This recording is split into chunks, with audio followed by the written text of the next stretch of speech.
नमस्कार दोस्तों।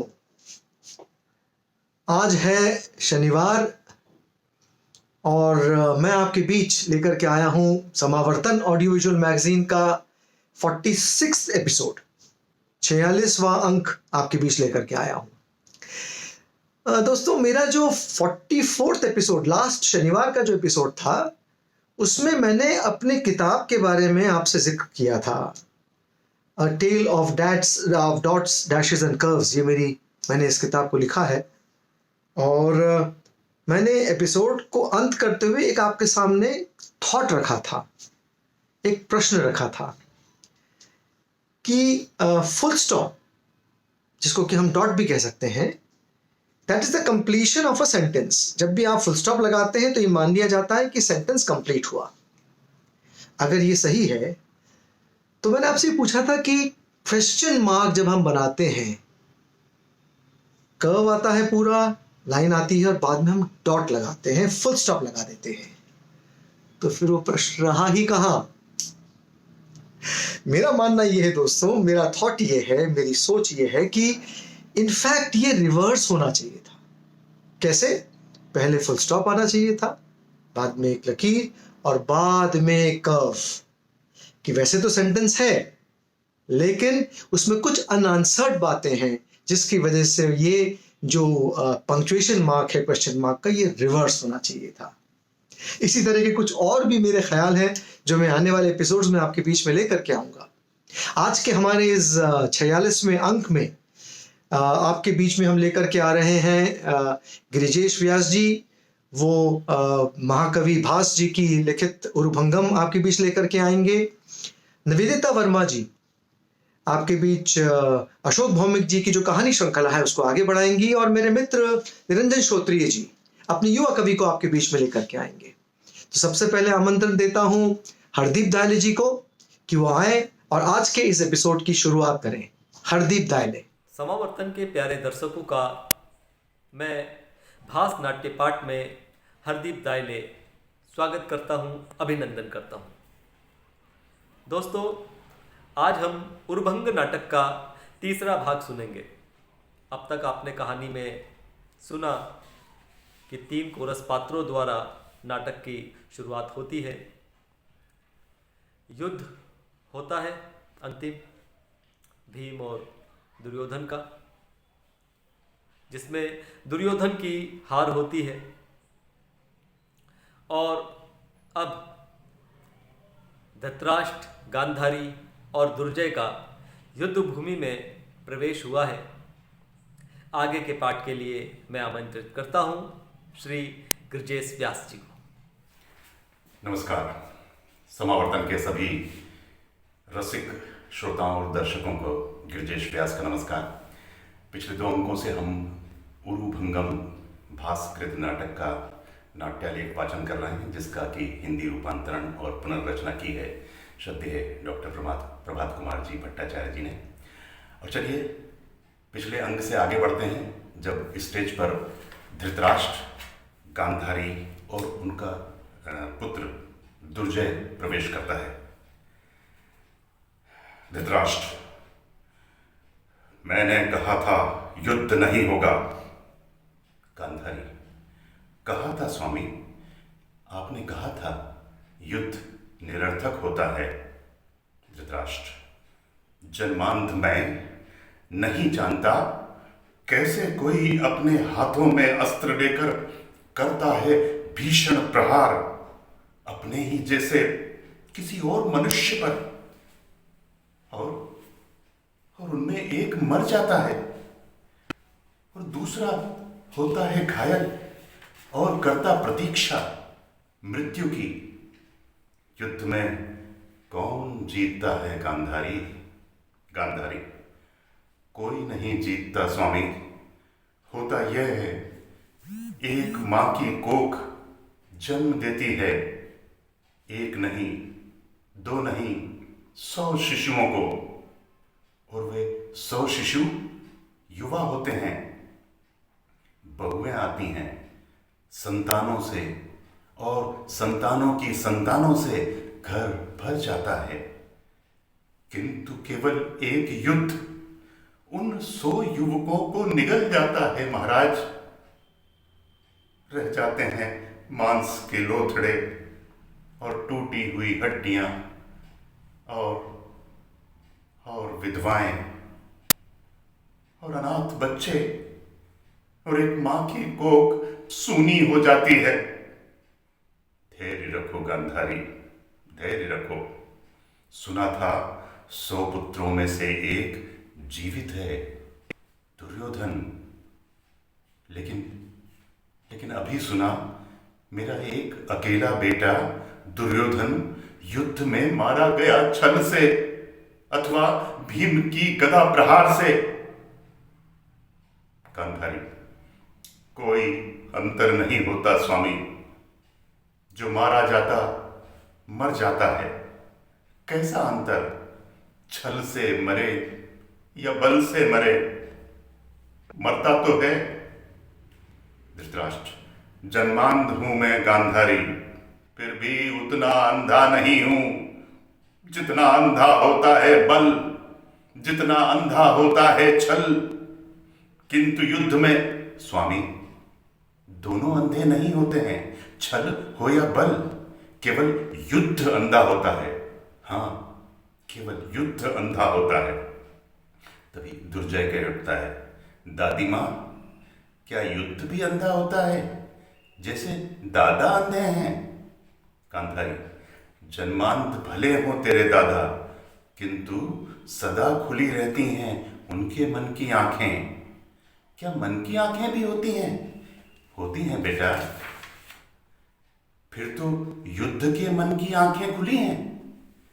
गांधारी कहती हैं, युद्ध के पास मन नहीं होता दुर्जय। युद्ध के पास होता है एक पिशाच शरीर जिसकी आंखें अंधी होती हैं। युद्ध का रूप भीषण, विकराल, हृदयहीन। युद्ध में होती है बर्बरता, पशुता। धृतराष्ट्र कह उठते हैं, किससे बातें करती हो गांधारी? गांधारी, दुर्योधन का पुत्र दुर्जय है। दुर्जय हमारा आगामी कल। किंतु क्या लाभ है? क्यों करती हो शिशु से ऐसी बातें? क्या समझेगा? दुर्जय, मैं समझ गया हूं दादा, युद्ध भयानक होता है, युद्ध अंधा होता है। धृतराष्ट्र, युद्ध अंधा होता है तो क्या युद्ध तेरे दादा जैसा होता है? नहीं दादा, मेरे दादा के पास हैं मन की आंखें, किंतु दादा युद्ध के पास तो मन भी नहीं होता है। धृतराष्ट्र, हाय गांधारी, कितना अच्छा होता शिशु दुर्योधन को भी तुमने यही बातें बतलाई होती, तो फिर ये कुरुक्षेत्र नहीं होता और न होता ये प्रलयंकारी युद्ध जिसकी अजगर जीभ निगल गई मेरी 100 संतानों को। ऐसा न कहें स्वामी, 100 संतानों में ज्येष्ठ दुर्योधन अभी जीवित है। तीनों फ्रीज हो जाते हैं और फिर अचानक दुर्योधन की आवाज आती है, वो चीख पड़ता है, नहीं नहीं। बलराम, क्या करते हो दुर्योधन? बूढ़े माता पिता के शोक में तुम ही धैर्य खोते हो। धृतराष्ट्र महापराक्रमी और अभिमानी हैं, वे ज्ञानी हैं। जन्मांध होकर भी अंधापन उन पर कभी व्याप्त नहीं हुआ। और गांधारी तपस्विनी और साध्वी हैं, अपने जन्मांध पति की सच्ची सहचरी। मैं क्या करूं हलायुध भगवन, मैं भीम की गदा के मरणांतक प्रहार को तो हंसते हंसते झेल गया। मरना जो है मर जाऊंगा हंसते हंसते, किंतु कैसे झेल पाऊंगा जन्मांध पिता और स्वेच्छा से अंधी माता का दारुण शोक। और झेलूंगा कैसे नन्हे निष्पाप शिशु दुर्जय के निश्चल प्रश्नों को। तुम्हें धैर्य रखना होगा, धीरज ही तो नहीं रहा भगवन। धीरज रहता तो फिर युद्ध क्यों होता? धीरज होता तो युद्ध में छल क्यों भोगता? हाँ भगवन, आजीवन जिस धीरज को मैं दुत्कारता रहा, आज अंतिम समय में जब कुछ भी नहीं है शेष मेरे पास, ये धीरज ही तो संबल है। फिर ऊंचे स्वर में कह उठता है, माता, माता मैं यहां हूं, पुकारता हूं तुमको, तुम्हारा अंतिम बेटा।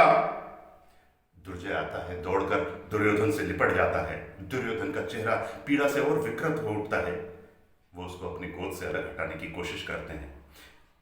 सैनिक लोग उसको, दुर्जय को गोद से अलग हटाने की कोशिश करते हैं। दुर्जय, मुझे पिताजी की गोद से क्यों हटाते हो? दुर्योधन, मेरी पीठ पर नहीं बैठोगे लाल? बैठूंगा पिताजी। जानते हो बेटे, क्षत्रिय कभी किसी को अपनी पीठ नहीं दिखाते हैं सिवाय अपने शिशु बेटे के। क्यों पिताजी? पीठ दिखाना कायरता है। कायरता क्या है? कायरता का अर्थ होता है डर जाना। डर जाना क्या होता है? वीर कभी डरते नहीं हैं। वीर कौन होता है? वीर युद्ध में कभी नहीं हारते। तो क्या पिताजी वीर नहीं हैं? बलराम कह उठते हैं, किसने कहा दुर्योधन हारा है? उसे भीम ने छल से मारा है। गांधारी, क्या इससे कोई फर्क पड़ता है? कोई अंतर पड़ता है? छल से मारे या बल से मारे? मेरे 100 पुत्र मारे गए हैं। धृतराष्ट्र, ऐसा मत कहो गांधारी, हमारा अंतिम बेटा अभी जीवित है। नहीं पिताजी, दुर्योधन कह उठते हैं, नहीं पिताजी, मेरी माता ने ठीक कहा। क्या अंतर पड़ता है? छल से मारे या बल से मारे? हम 100 बेटे आप दोनों के मारे गए हैं। माता पिता, मैंने सब कुछ खोकर पाया ये सत्य। युद्ध निरर्थक होता है। दुर्जय कह उठता है, युद्ध भयानक होता है, युद्ध अंधा होता है, क्योंकि युद्ध के पास मन नहीं होता है। निवेदिता वर्मा ने मुझसे पूछा, मेरी छोटी बहन है, मुझसे पूछा, दादा आपने ऐसा कहा कि मैं बहुत बदमाश हूं? तो मैंने कहा, ये तो मैंने कहा है। और हकीकत यह है कि तुम जो तुम्हारे अंदर एक चुलबुलापन है, एक बचपना है, और जो बदमाशियां तुम करती हो, वो सारे माहौल को बहुत सुंदर बना देता है। ऐसे ही रहना। मैं आमंत्रण देता हूं मेरी छोटी बहन निवेदिता वर्मा को कि वो आए और अशोक भौमिक जी की जो कहानी श्रृंखला है उसको आगे बढ़ाए। निवेदिता वर्मा। नमस्कार, मैं निवेदिता वर्मा आज फिर आपके समक्ष उपस्थित हूँ लब्ध प्रतिष्ठित चित्रकार कहानीकार अशोक भौमिक जी की कहानी लॉटरी लेकर। तो सुनिए लॉटरी।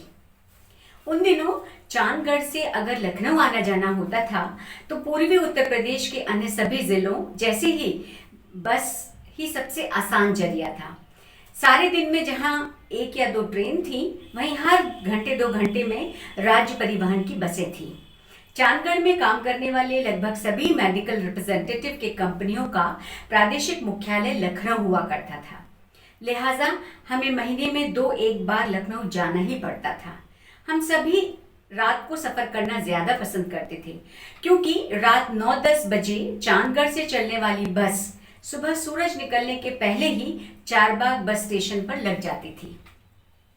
इस इलाके की जनता सर्दियों से सहिष्णु और क्षमावान रही है, और वह जमाना धूम्रपान करने वालों के प्रति आज के जैसा इतना आक्रामक नहीं था। सो कईयों के लिए बस में ठंड और नींद से लड़ने के लिए सिगरेट एक कारगर दोस्त हुआ करता था।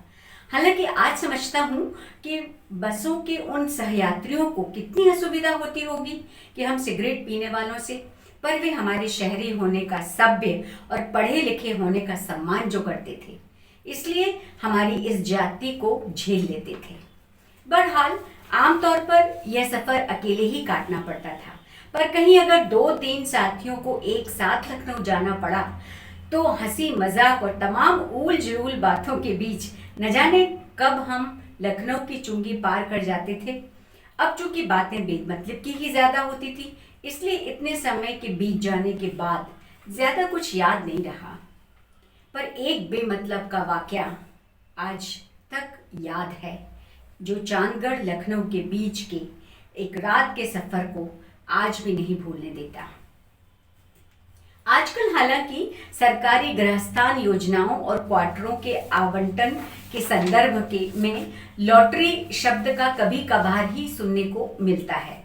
लॉटरी शब्द का इस्तेमाल यूं प्राय एक मेटाफर या रूपक जैसे होने लगा है। सरकारी नौकरी में किसी को मालदार पोस्टिंग मिल जाने को लॉटरी लग जाना कहते हैं। ठीक वैसे जैसे किसी राजनेता को जीतने के बाद रसीदार मंत्रालय की जिम्मेदारी मिल जाने पर उनकी लॉटरी खुल जाना कहा जाता है।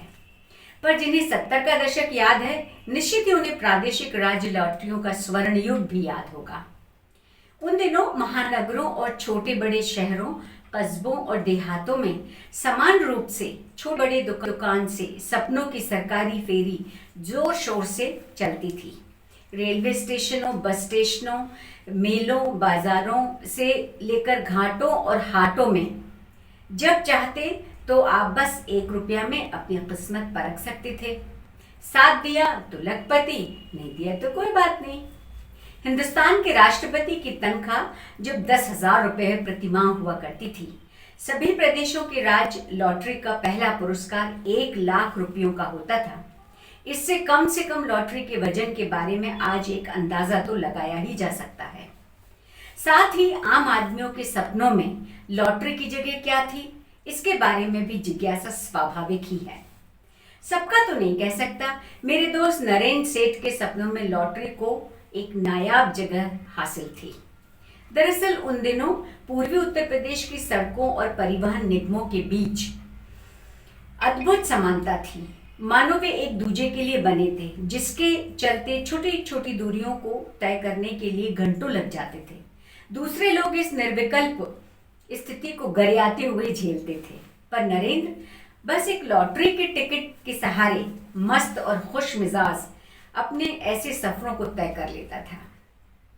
नरेंद्र जब भी बस से सफर करता था तो सबसे पहले वह बस स्टेशन पर किसी एक लॉटरी के टिकट बेचने वाले बच्चे से 1 रुपए का एक लॉटरी का टिकट खरीद लेता था, और यह वह बिना नागा रोज करता था।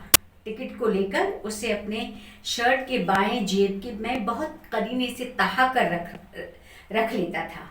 बस की चिल्लपों और तमाम अन्य असुविधाओं की मौजूदगी के बीच भी बेखटके सपने देखता कि जेब में रखे टिकट पर लाख रुपए की लॉटरी लग गई है।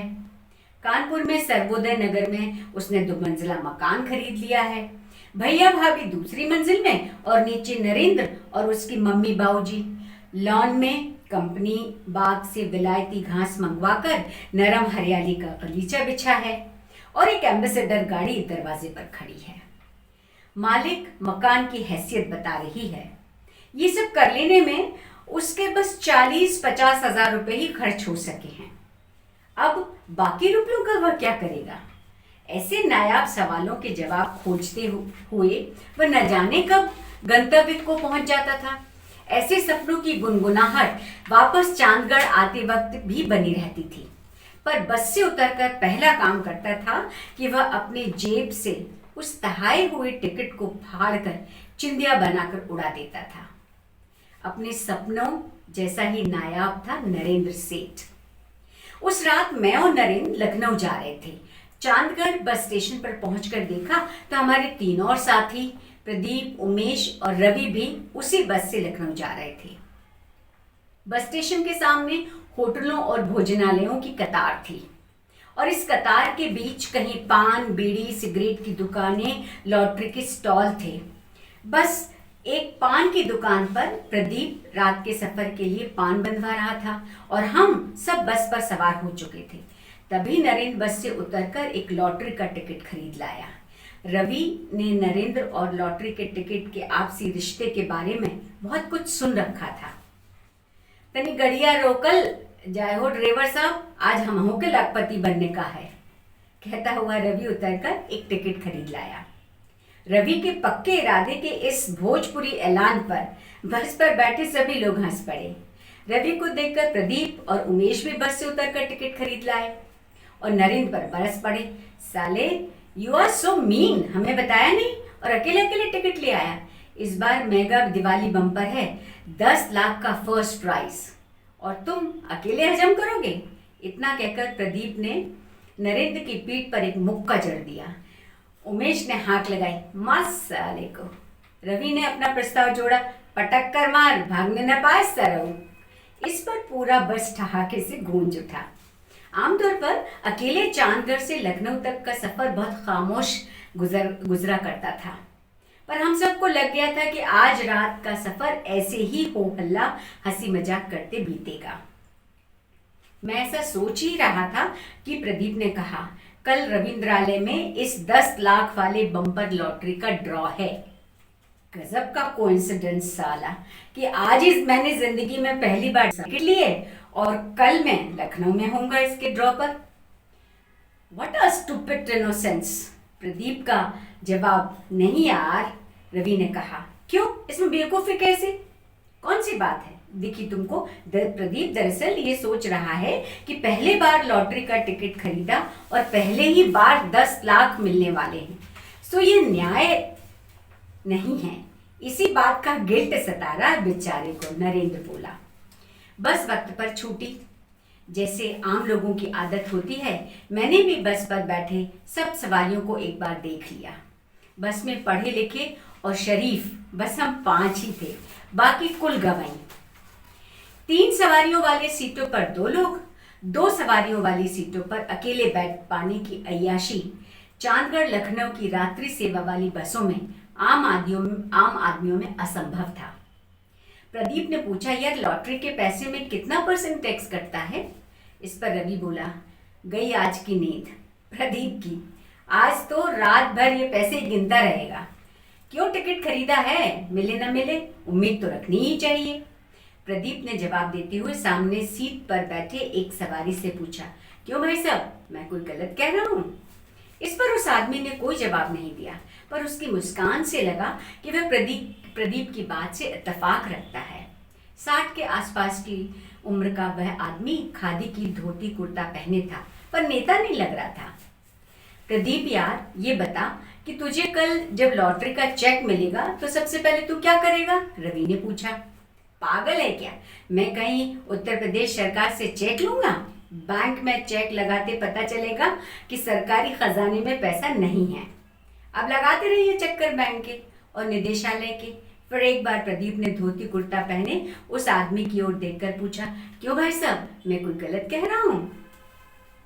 प्रदीप और रवि की बेसिर पैर की इस बातचीत का मकसद केवल हंसी मजाक करते हुए सफर काटना था, इसलिए मुझे लग गया कि बातचीत का यह सिलसिला अब खिंचता चला जाएगा और लखनऊ के बस अड्डे पर जाकर ही थमेगा।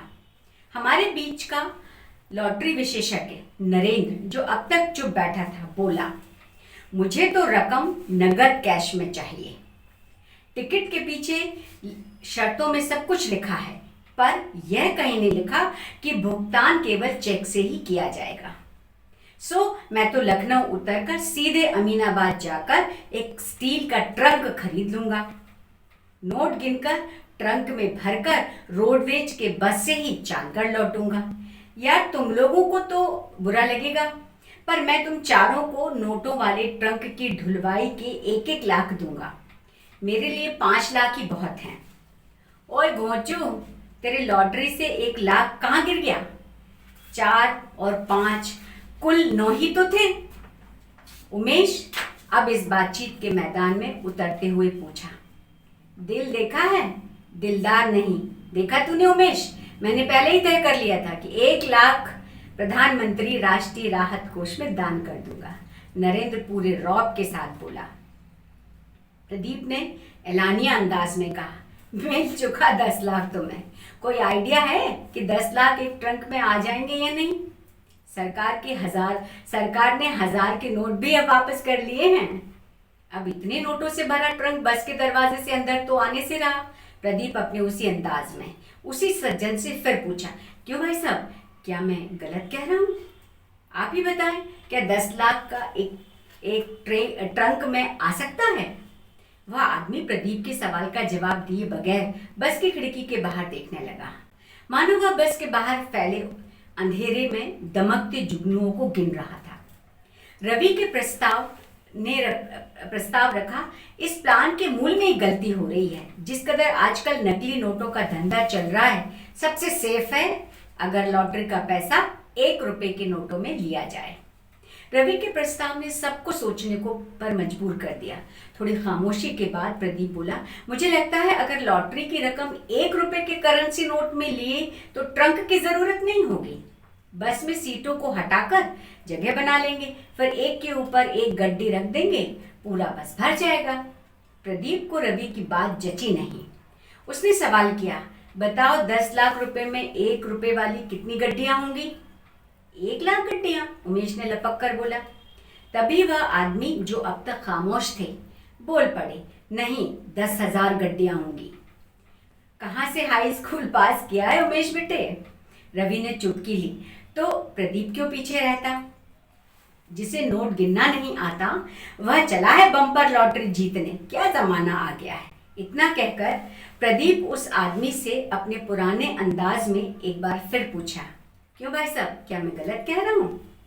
प्रदीप के इस सवाल पर वह आदमी बिना कोई जवाब दिए एक बार फिर खिड़की के बाहर तेज गुजरते हुए अंधेरे को देखता रहा। आज बस इतना ही।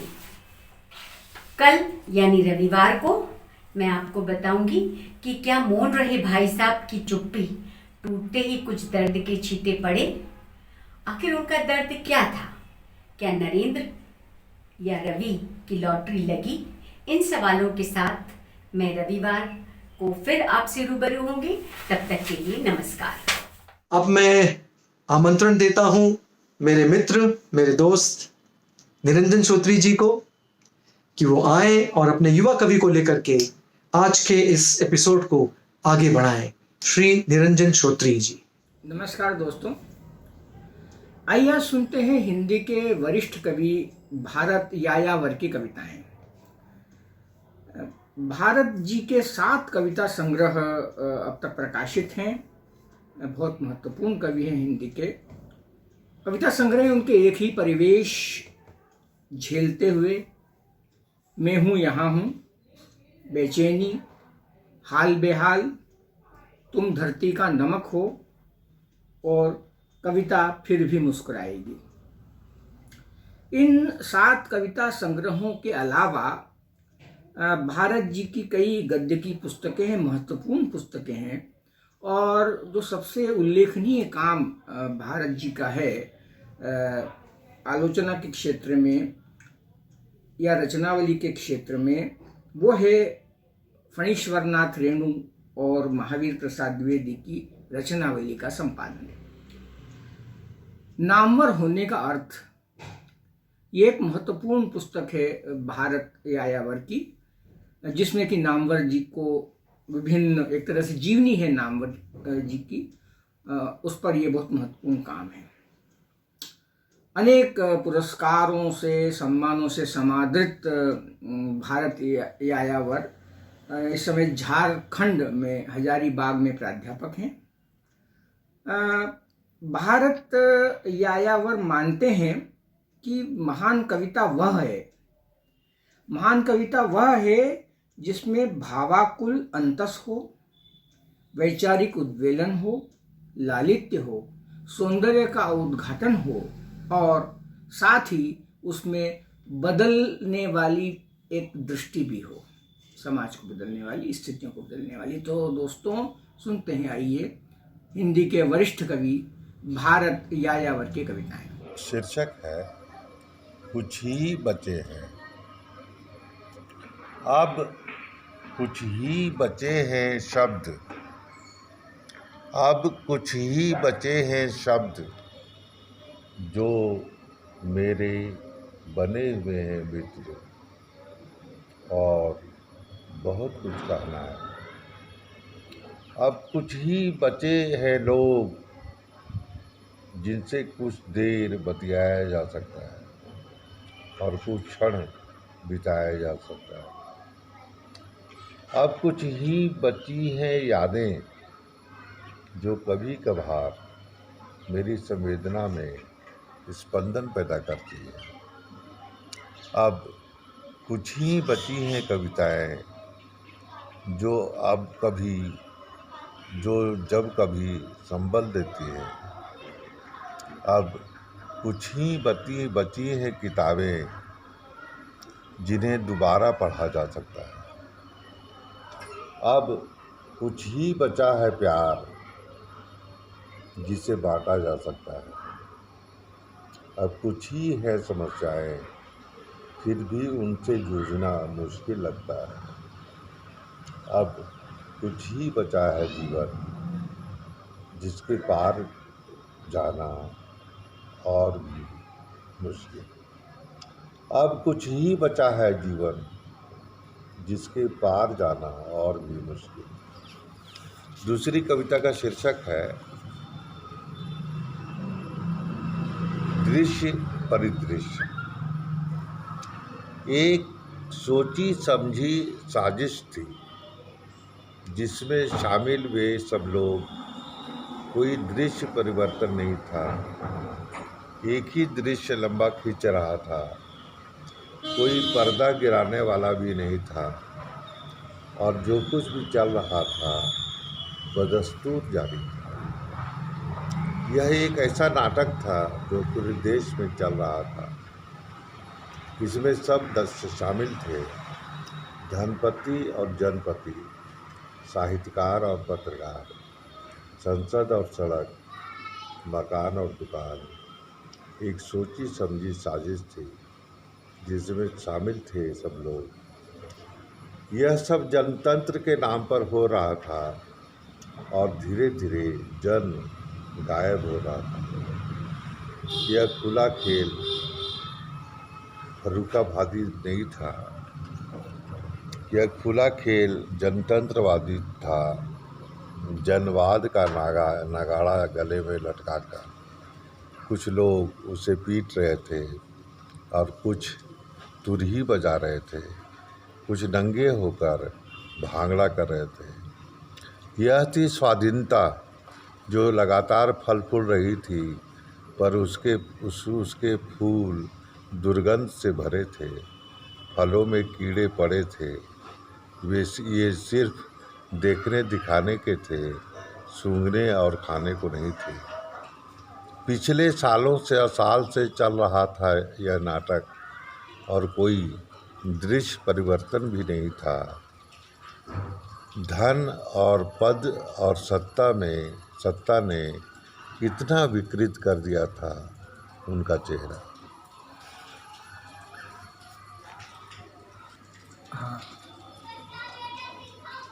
तीसरी कविता का शीर्षक है प्रतीक्षा।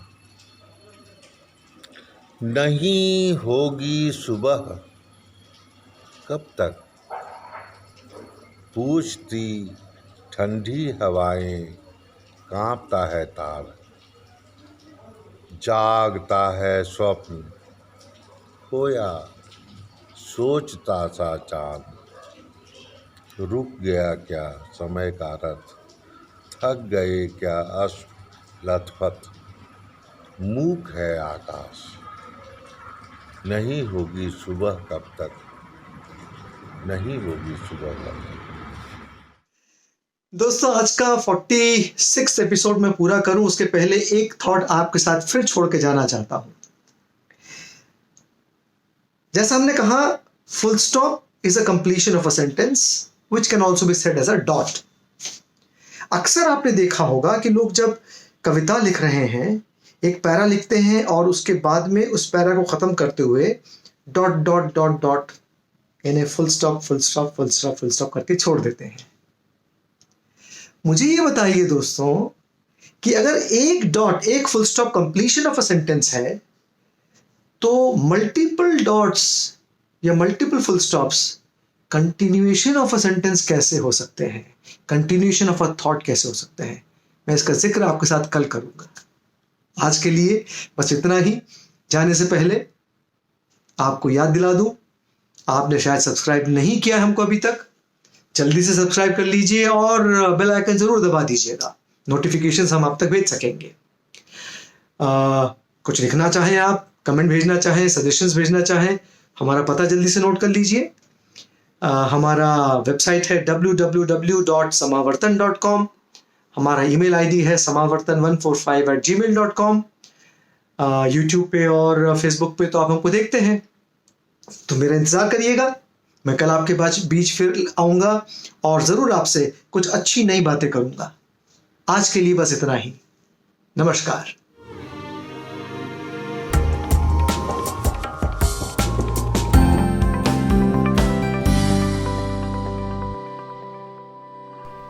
इस वीडियो के नीचे डिस्क्रिप्शन बॉक्स में चैनल का लिंक दिया हुआ है। आप उस पर क्लिक करके समावर्तन चैनल तक पहुंच जाएंगे। वहां पर चैनल को लाइक और सब्सक्राइब कीजिए।